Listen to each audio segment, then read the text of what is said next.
ভিত্তিতে এই মুহূর্তে শিক্ষার্থীরা সড়ক অবরোধ করেছেন এবং সেই সাথে একটু জানাবেন যে সড়কের কি অবস্থা, যানজট কেমন সেখানে?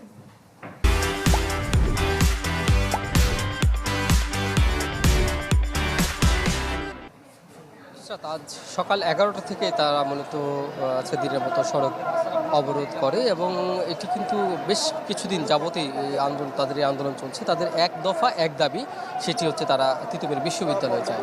তারা ঢাকা বিশ্ববিদ্যালয়ের যে অধিভুক্ত অর্থাৎ 7টি কলেজের মধ্যে তিতুমির কলেজও একটি, যেটি 7 কলেজ অন্তর্ভুক্ত ঢাকা ইউনিভার্সিটির আওতাভুক্ত এতদিন ছিল। এখন তারা চাচ্ছে যে তাদের এই তিতুমির কলেজটি ঢাকা ইউনিভার্সিটি, চট্টগ্রাম ইউনিভার্সিটি কিংবা জগন্নাথ ইউনিভার্সিটির মতো একটি নিজস্ব বিশ্ববিদ্যালয় মূলত তারা চাচ্ছে এবং তারা দীর্ঘ সময় যাবে রাত সকাল 11টা থেকে এই সড়ক অবরোধ করেছে। আমি বর্তমানে দাঁড়িয়ে আছি কিন্তু মহাখালী রেল ক্রসিংয়ে এখানে, এবং এখানে আপনি দেখতে পাচ্ছেন শিক্ষার্থীদের